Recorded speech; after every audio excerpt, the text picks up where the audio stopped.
The man in the shadows, the sun hadn't fully risen yet. Thin gray light stretched across the California sky, brushing the edges of the massive Tesla gigafactory with a soft morning hue. It was quiet, almost too quiet for a place known for its energy and motion.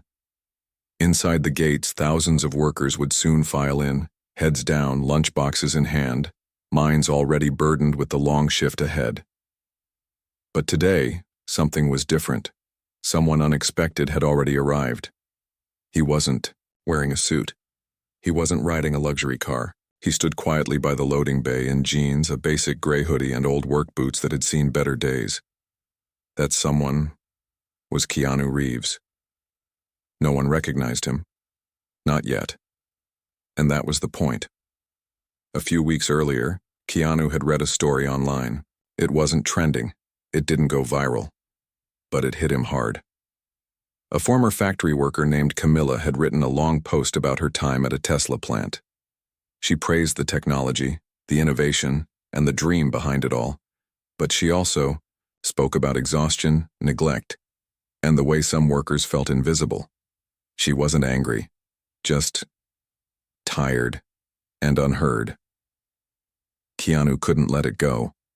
He contacted a friend who had connections in industrial consulting.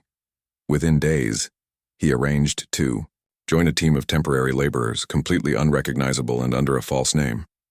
He wanted to see what life was like for these people. He didn't want cameras, no one from the press, no one from Hollywood, just him, his hands, and the truth. His heart beat a little faster as the shift horn blared. Workers started walking in through the gates. No one looked twice at the man sipping burnt coffee and reading a laminated safety manual. Just another face, just another pair of hands. "You knew?" a voice said beside him. Keanu looked up.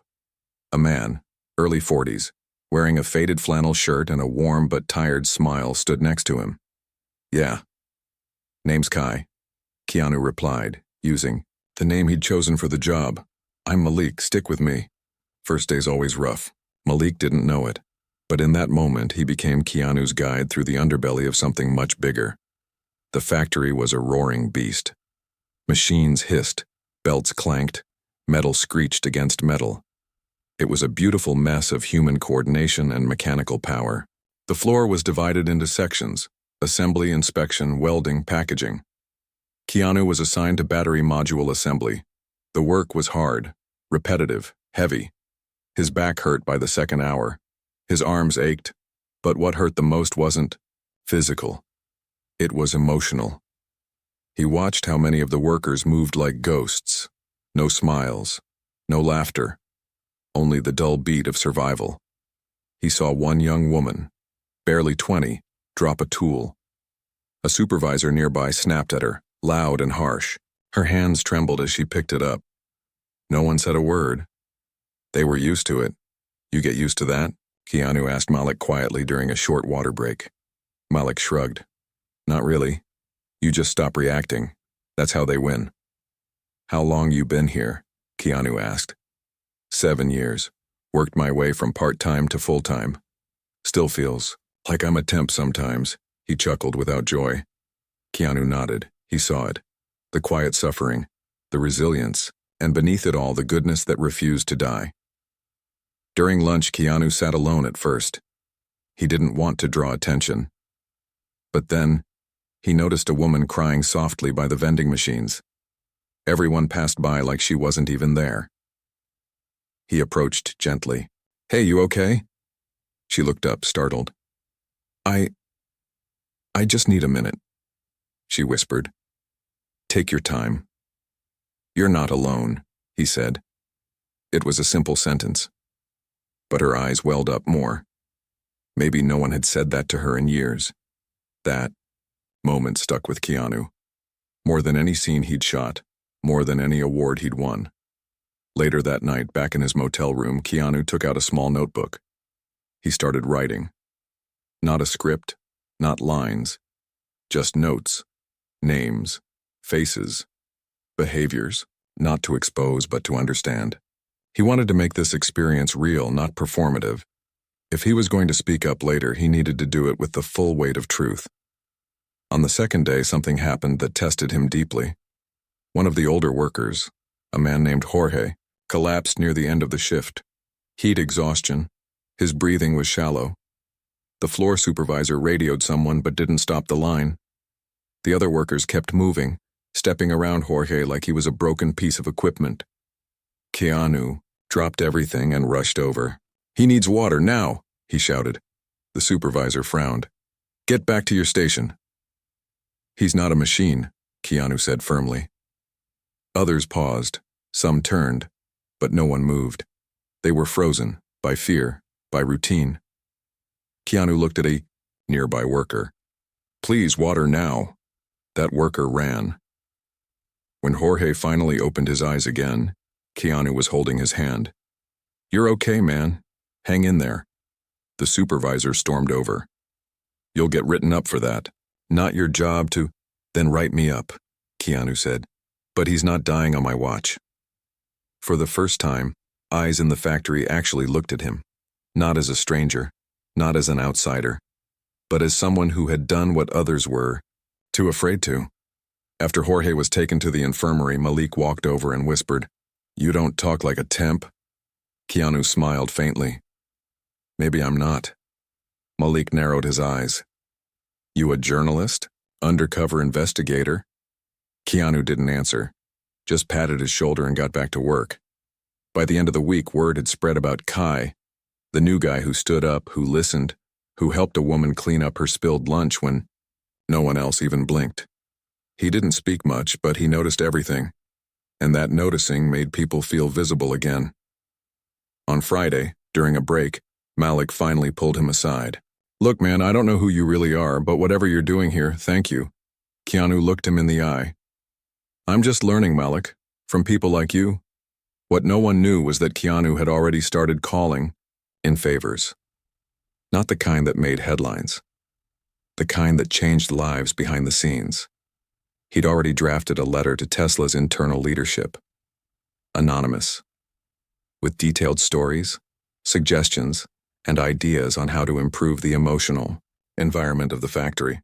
He wasn't attacking anyone, just holding up a mirror, and he wasn't done yet, because the real twist hadn't come. Whispers on the factory floor. Keanu Reeves didn't sleep much that weekend. Not because of pain in his back, or the ache in his arms, though both were real. What kept him awake was everything he'd seen, everything he'd felt. He kept hearing the girl crying by the vending machine, the way her voice cracked, the way her shoulders shook while no one noticed. He kept remembering Jorge collapsing and how easily people had stepped over him, like he wasn't even there. He couldn't forget Malik's words either. "You just stop reacting. That's how they win." Keanu sat at the motel desk with his notebook. He had written 20 pages already. Stories, patterns, small moments. That meant everything. The kindness people gave despite how they were treated. The way workers helped each other silently, without asking for anything back. He knew the media would never understand that side of the story unless someone showed it to them. Truthfully, honestly, with heart. On Monday morning, he arrived early again. This time, a few workers nodded at him. Not big smiles, just quiet, recognition. Something had shifted. He wasn't just the new guy anymore. He was Kai, the man who knelt down beside Jorge when others walked past. Malik met him at the locker area. Word is, management looked into what happened with Jorge. They weren't happy. Someone said they got an anonymous letter with details, Malik said, raising an eyebrow. Keanu didn't say anything, just offered a half smile. Malik grinned. "You're something else, Kai." The shift started like usual, noise, motion, pressure. But now workers watched him more closely, not in fear, in curiosity, in hope. It was as if they were waiting to see what he would do next. And then it happened. During the second hour of shift, a young intern named Elijah made a mistake. A small one. He attached the wrong wiring to a battery cell. It was easy to fix. But the supervisor, Greg, made it a scene. He grabbed the part and shouted, "You want to ruin an entire model with your laziness?" Everyone froze. Elijah's face went pale. He looked like he wanted to disappear. Keanu stepped forward slowly, voice calm but firm. He didn't ruin anything. It was a simple mistake. Greg turned, his face red. "This doesn't concern you." "It does. Because you're making it about humiliation, not correction," Keanu said. The air felt sharp. Everyone had stopped working. Greg took a step toward him. "You have no idea how things work around here." Keanu looked him straight in the eyes. "I know how people should be treated." Silence. Malik looked like he was holding his breath. Elijah stood frozen. Even the machines seemed quieter. Then Greg muttered, "Get back to work, all of you." But the damage was done. Or maybe the healing had begun. Keanu turned to Elijah. "You okay?" Elijah nodded, eyes wide. "Thanks. No one ever says anything." "You matter," Keanu whispered. "Don't let anyone tell you otherwise." That one moment started a ripple, small, almost invisible, but powerful. During the lunch break, workers gathered near the far wall where the vending machines were. Normally, it was quiet. Tired eyes. Quick bites. But today people talked. Not loud, not dramatic, just human. "You saw what Kai did?" someone whispered. He stood up to Greg. "No one does that." "I heard he helped that older guy last week." "What's his story?" Keanu sat with Malik again. They shared half a sandwich. Neither said much, but their silence was full of meaning. "You've done more in 1 week than I've seen in years," Malik finally said. Keanu looked down. "I'm not a hero. I just see people being ignored. I can't stay quiet." Malik nodded slowly. "I used to want to change things. I gave up. You make me feel like maybe I shouldn't have." Keanu felt a tightness in his throat. These were the moments he lived for. Not premieres. Not magazine covers. Moments like this, when someone rediscovered hope. That night, back in his motel, Keanu opened his laptop. He had created a secret online account where he could post updates anonymously. He wrote under the name Kai Speaks. He started sharing stories, without names, without drama, just truth. He wrote about Elijah's mistake and the importance of grace. He wrote about the girl by the vending machine and the power of simply asking, "Are you okay?" He wrote about Jorge collapsing and how the line never stopped, but compassion did. Soon those posts started spreading inside the factory.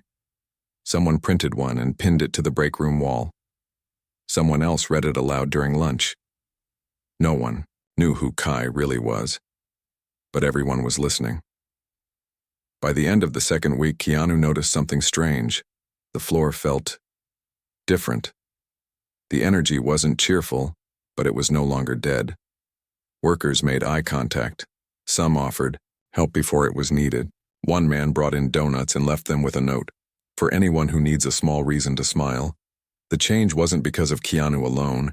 It was because people were remembering who they were. Human, worthy, connected. But then, something unexpected happened. On Friday afternoon, while stacking battery modules, Keanu noticed 2 men in suits walking the floor with clipboards. Not normal supervisors. These guys looked corporate. One of them pointed at Keanu. That one, him. Keanu kept working, but his heartbeat quickened. The plant manager approached 10 minutes later. "Kai, right? Can you come with me for a moment?" Malik looked worried. "You want me to come with you?" Keanu shook his head. "It's okay." He followed the manager into a small office. The door closed. Inside were the 2 men in suits. One introduced himself as Mr. Levin from HR. The other was Mr. Cho from security. "We've had reports," Levin said, tapping his folder. "About what?" Keanu asked calmly. "Unusual behavior, standing up to supervisors, circulating written materials anonymously, asking questions that make others uncomfortable." Keanu didn't flinch. "Are those crimes?" "No, but they raise concern," Cho said. "You're not who you say you are you?" Keanu looked at them. Silent. Levin leaned forward. We need to know who you really are. Now. Keanu reached into his pocket and slowly pulled out his wallet. He handed over a card. Cho looked at it, then blinked. Wait, is this a joke? Levin stared. You're Keanu Reeves? Keanu nodded slowly. I came here to understand, not to expose, not to shame. Just to feel what your people feel. The room went quiet. Levin looked confused. Why would you do that? Because I believe in people, Keanu said. And I believe this place can be more than just efficient. It can be human. Cho stood back. This is insane. Keanu stood too. I'm not here to create trouble. I'm here to tell stories no one else is willing to hear. I've been where they stand. I've seen what they see. Now the question is, what are you going to do with what I've learned? The two men looked at each other, unsure, shaken. As Keanu walked out of the office, dozens of workers turned to look at him. Malik was standing near the stairs. Everything okay? He asked. Keanu paused, then smiled. For now. But he knew. Something bigger was coming. Voices rise, walls tremble. The next morning, the sky was thick with fog. But inside the factory, things had never been clearer. Rumors had started to spread.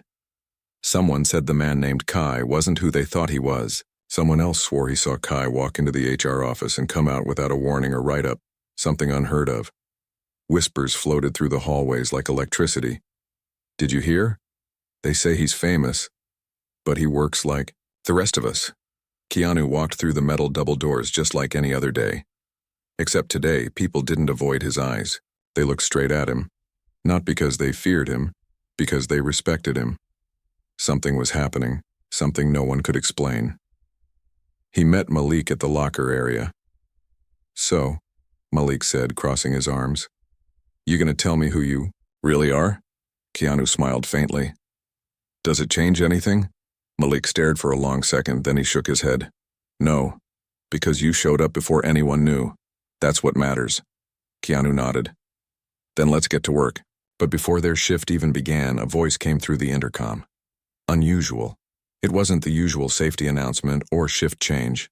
Attention team leaders and shift workers, please report to Bay 5 in 10 minutes. This is mandatory.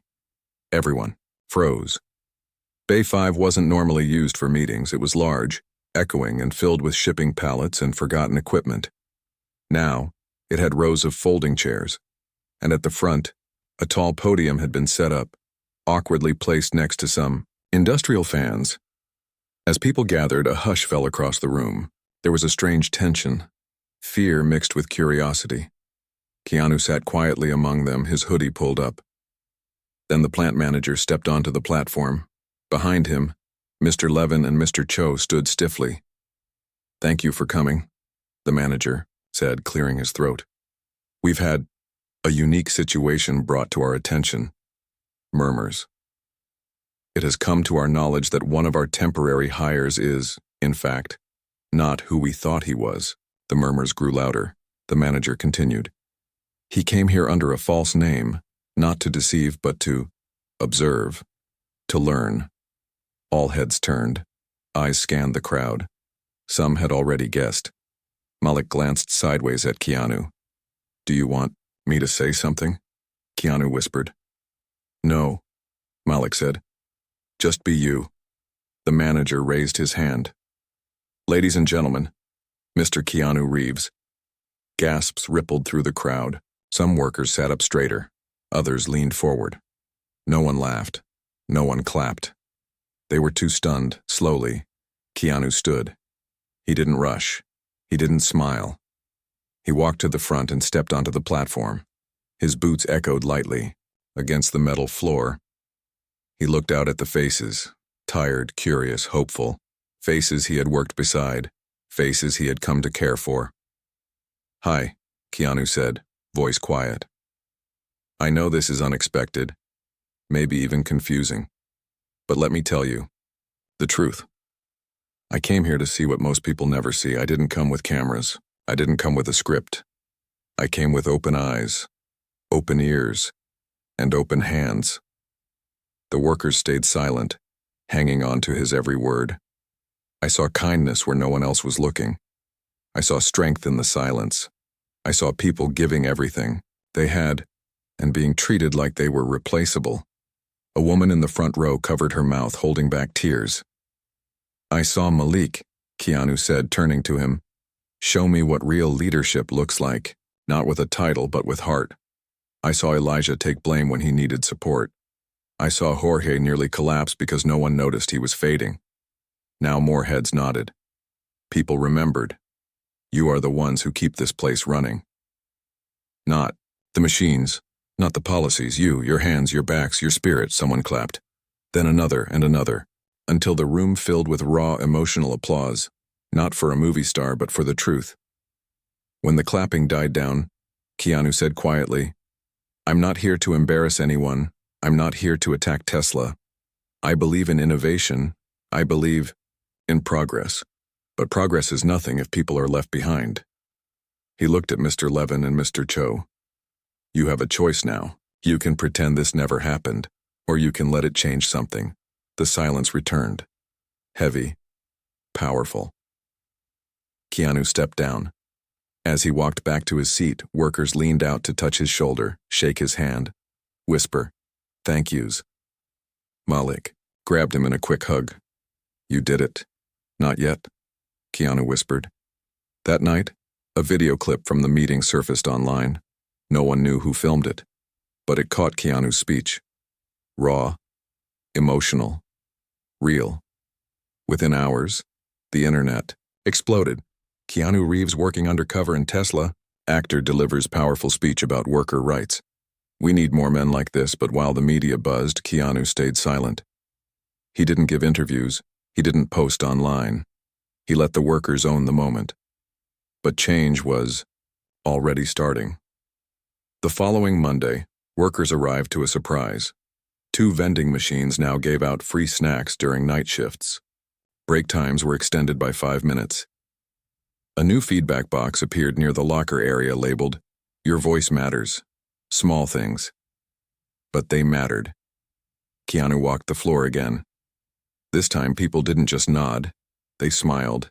They spoke. You made them listen, one worker told him. Nah, Keanu said. You made them see.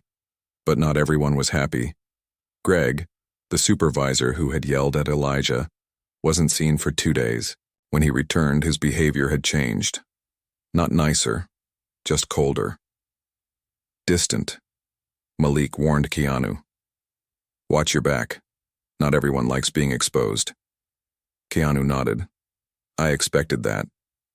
Sure enough, that afternoon while inspecting parts, Keanu found his workstation full of damaged components. It looked like sabotage. Intentional. Someone's trying to mess with you, Elijah whispered. That's not normal wear. Keanu didn't react. He just calmly replaced each part and kept working. He didn't give them the satisfaction of anger, but someone else saw it too. A woman named Rita, quiet, often ignored, walked up to the plant manager later that day and said, I saw who did it. Her voice trembled, but she didn't back down. By evening, Greg was called in for questioning.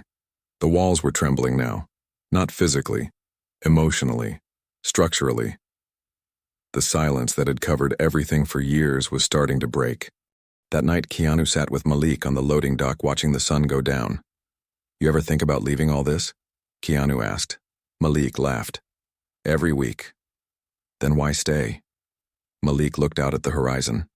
Because I keep hoping someone will care, someone will fix what's broken. Keanu took a deep breath. Maybe that someone is you. Malik turned. Or maybe it's you. Keanu smiled. What if it's both of us? They sat there quietly. 2 men. From different worlds. Joined by something deeper than status or salary. The factory roared behind them, but something new had begun. Not just a movement, not just reform, something human. The letter that shook everything the following week began with a strange stillness. Not the kind that brought peace, but the kind that comes before something big. Like when the clouds hang heavy right before rain. By now, everyone knew who Keanu really was. But instead of treating him like a celebrity, they treated him like something more sacred. A man who chose to walk beside them when he didn't have to. Someone who didn't come to fix everything, but to feel it with them. Keanu still showed up early, wearing the same boots, hoodie, and soft eyes. He still took his place next to Malik on the battery line. He still helped pick up anything that fell, including broken spirits. But something had changed. The workers stood straighter now. They weren't loud, but they weren't invisible anymore, either. And that shift, that quiet rising, was about to shake the walls harder than any protest ever could. On Tuesday, Rita approached Keanu during their break. She was holding a small folded paper in her hand. "I wrote something," she whispered. Keanu looked at her with warmth. "Can I read it?" She nodded, her eyes wide with both fear and hope. Keanu unfolded the note. It was written in simple handwriting, neat and full of emotion.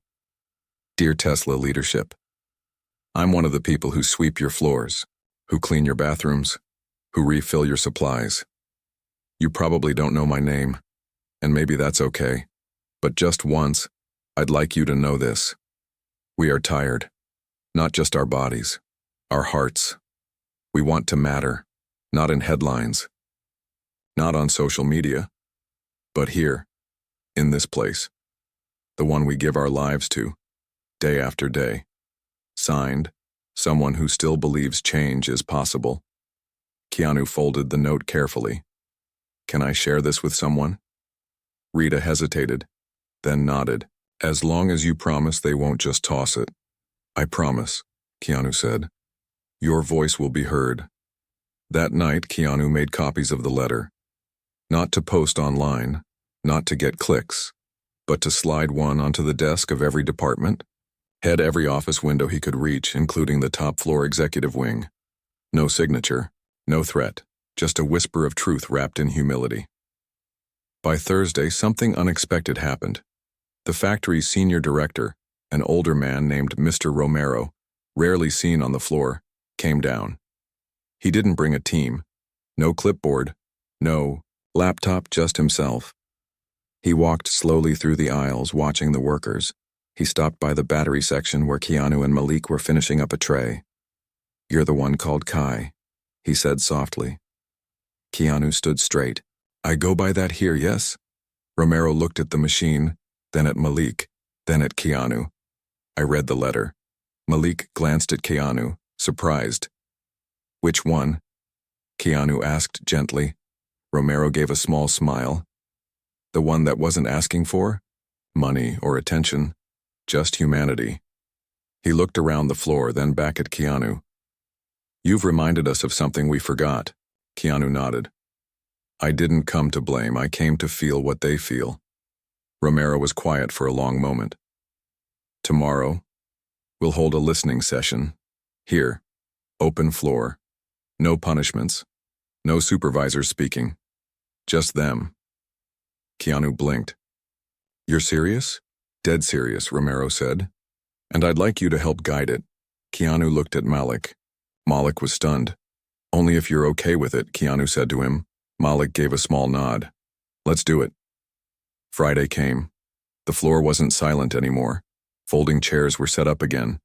This time there was no podium, no suits, just people, workers, stories, hearts. Malik opened the session.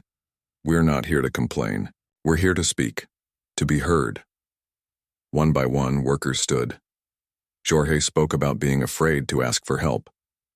Elijah talked about the pressure to be perfect even on his first day.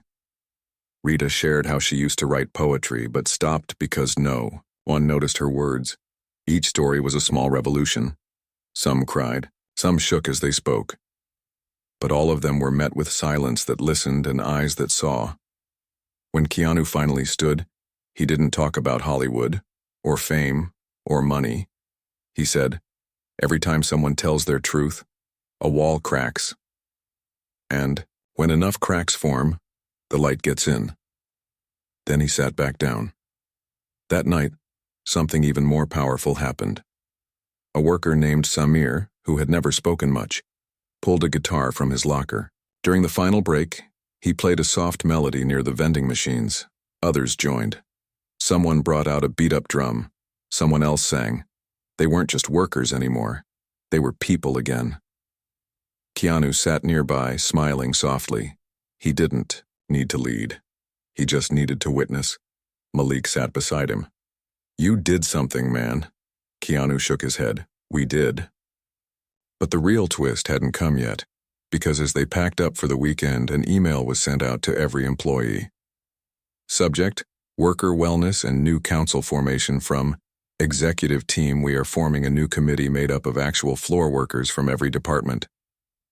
No managers, no titles, just voices. To meet bi-weekly with the leadership and help us do better. Also, starting next month, 10-minute daily mental health breaks added per shift, anonymous feedback system implemented across all plants, mandatory. Empathy training for supervisors, on-site therapy sessions available by sign-up. Thank you for reminding us who we are. The factory didn't cheer.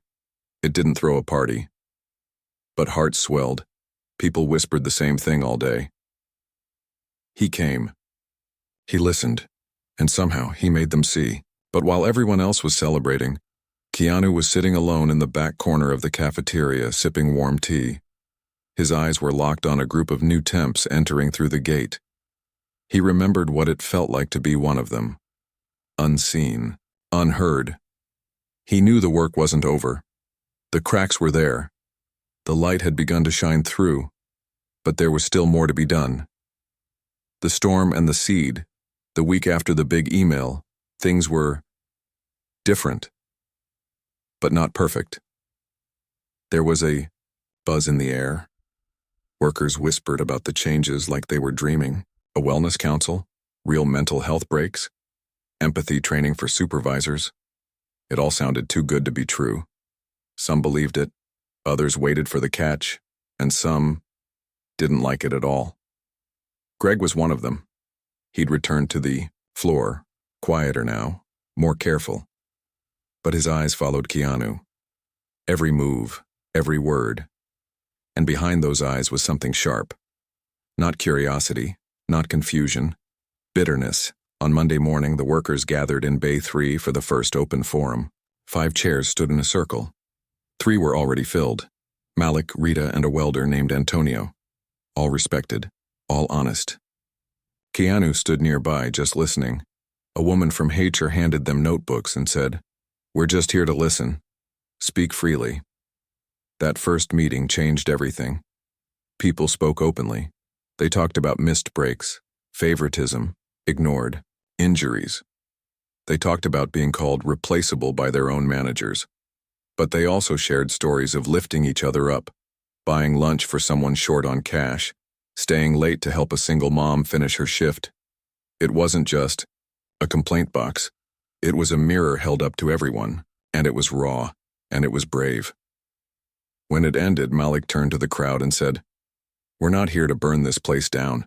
We're here to rebuild it." Applause followed, not wild, but real. But the truth is, not everyone wanted it rebuilt on Wednesday. While Keanu was on the line with Malik and Rita, the alarm system suddenly shut off. Machines groaned. Conveyor belts stopped moving. A low mechanical rumble filled the air. Then silence. Something was wrong. The emergency lights didn't blink. No one called out instructions. "This isn't normal," Malik said. Keanu looked around. "Where's Greg? Someone said he was last seen near the server panel." "Wait here," Keanu said, running toward the control station. As he turned the corner, he saw a shadowy figure standing near the emergency system box. The cover was open, wires exposed. It was Greg. His back was to Keanu. In one hand, he held a pair of pliers. The other gripped something that looked like a power switch override. Keanu stepped closer, carefully. "Greg," he said softly. Greg didn't flinch. "They don't deserve it." "Who?" Keanu asked. "Them. Any of them. The lazy ones. The ones who got soft," Greg said through gritted teeth. "This used to be about results. Now it's feelings." Keanu took another step forward. "This isn't the way to fix anything. Greg finally turned. His face was flushed, jaw tight. They listened to you. One actor shows up and now everyone thinks they have power. Keanu's voice remained calm. They always had power, they just forgot. I reminded them. Greg's eyes narrowed. You think you're a hero? No, Keanu said. I think I'm just someone who believes people matter. In that moment, a security guard entered from behind and froze at the scene. Keanu raised his hand. Greg, put it down. Greg looked at the override one last time, then slowly lowered it. The security guard stepped forward and took the tools from his hand. Greg didn't fight, didn't argue. He just walked out, shoulders heavy. Not with defeat, but with something deeper. Maybe shame, maybe regret. By the next morning, word had spread. The shutdown had been an inside act. No one got hurt, no machines broke, but it could have gone badly. And it proved something everyone needed to remember. When light starts to shine, some shadows fight back harder. Later that week, the Wellness Council had their second meeting. This time, more workers showed up, not to speak, just to watch, to see if this thing had legs. Keanu sat in the back, quiet, observing. Rita shared a poem she'd written about courage. Elijah brought up the need for more training on emotional fatigue. Malik suggested letting workers lead their own morning huddles. But then, something surprising happened. A supervisor named Lena, who used to keep her distance, stood up and said, I used to think all of this was a distraction, but last week one of my team members came to me and said, thanks for seeing me. And it hit me. Maybe I hadn't been seeing them. She sat down, hands shaking. The room was silent. Keanu stood slowly. That's what this is, not a movement, not a protest, just learning to see again. Someone clapped. Then another, until the room filled with soft applause once more. A few days later, Keanu was invited to a private meeting with the senior board of Tesla's California operations. He almost declined. But Malik said, if you don't go, they'll write the ending without you. So Keanu agreed. He walked into the conference room wearing the same hoodie and boots. No fancy suit, no Hollywood shine. The board members were polite. Guarded. Mr. Reeves, one of them said, you've stirred quite a bit of attention. Not my goal, Keanu replied. Then what is your goal? Keanu took a deep breath. To remind people that no machine, no car, no breakthrough is worth more than the hands that build it. Another member leaned forward. You've cost time, production delays, headlines. Keanu nodded. And you've gained something you can't buy, trust. A long silence followed. Then the chairwoman spoke. What would you suggest we do next? Keanu looked down, then said softly, give them what they already deserve. Dignity, safety, a voice. She nodded slowly. We'll consider it. Keanu stood to leave. Before he reached the door, the chairwoman called out, why did you really come here? Keanu turned. Because somewhere out there, a girl is crying by a vending machine, and no one's asking why. Then he walked out. That night back on the factory floor, workers surprised him. Malik pulled him aside. You might want to come out back. Keanu followed him. Behind the factory, dozens of workers stood in a circle. String lights were hung up. Someone had brought music. Others had brought snacks. And in the center was a small wooden bench with a plaque. It read, to the one who saw us and helped us see ourselves. Keanu's eyes welled up. Rita handed him a small card. Inside, every worker had signed their name. You changed us, she whispered. Keanu smiled through tears. You were already changing. I just sat beside you. That night, laughter echoed behind the factory walls, not the kind from jokes. The kind that comes when a burden finally lifts.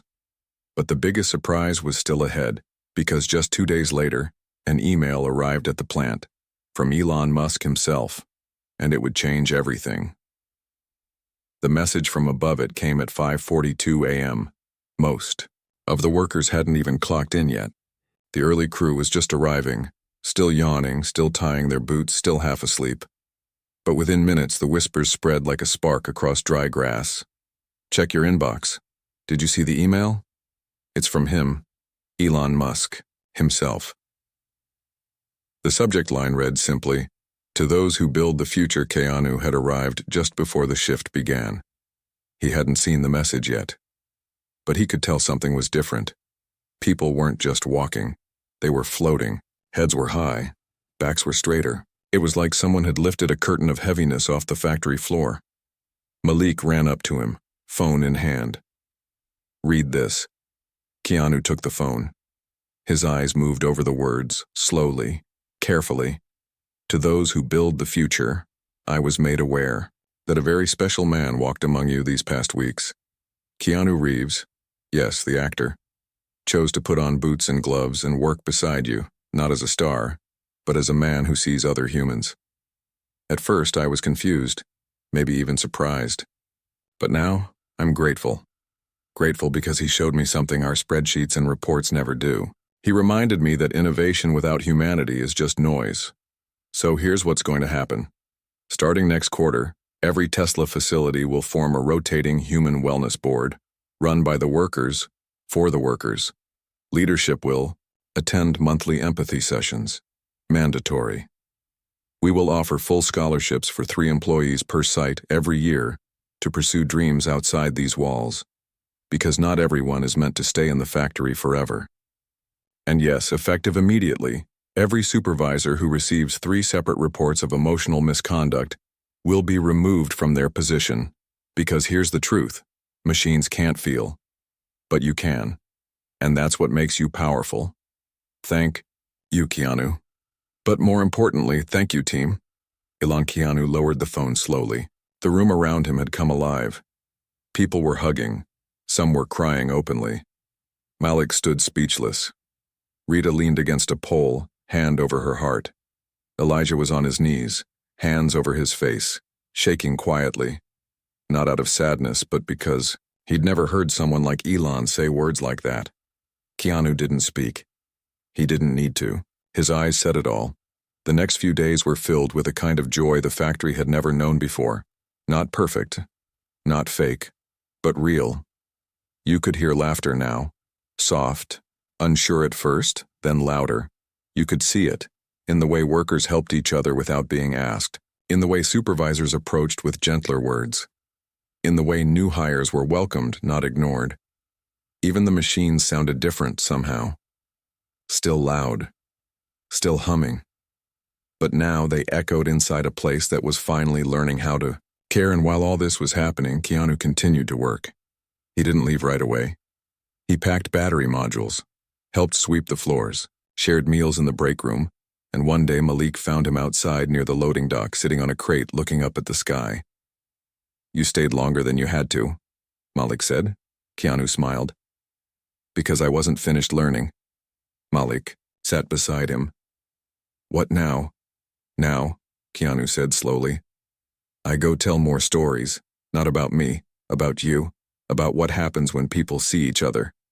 Malik nodded. "I'm gonna miss you, man." "You won't have to," Keanu said. "I'll be around, just not always in uniform." They laughed. On Keanu's final day, the workers threw a small farewell. No stage, no banners, just tables with sandwiches, music playing from a Bluetooth speaker, people talking like family. Then Rita stood up and asked for quiet. "We don't have fancy words," she said, "but we do have this." She handed Keanu a book, handmade, cloth-bound. On the cover it said, the ones he saw inside were pages filled with handwritten notes from every worker who wanted to say thank you. Stories, memories, little drawings, jokes, even poems. Keanu held the book like it was made of glass. I don't know what to say," he whispered. Malik stood beside him. "Then don't say anything. Just feel it." Keanu closed his eyes, breathed in. The moment was everything. A month later, Keanu appeared on a live talk show, not as a movie star promoting a film, but as a guest asked to speak on worker dignity and emotional awareness in the modern world. When the host asked, "What made you do it?" Keanu answered, "I just wanted to walk in their shoes, and once I did, I couldn't unsee what I saw. They are not just part of the machine. They are the soul of it." He paused, then added, "I don't think I changed them. I think they changed me." The audience stood in applause. Back at the Tesla factory, things weren't perfect. Some managers still resisted change. Some days were hard, but people were watching now, not out of fear, out of hope. New employees were told stories of a man named Kai, the man who worked like one of them, who listened, who stood up, who cared. His name was written on lockers, in tiny notes, and every now and then, when someone was having a rough day, another worker would lean over and say, "You matter." Remember what he said? And in that moment, something small but powerful would light up again, not because of fame, not because of rules, but because someone dared to believe. That kindness still belongs on the factory floor,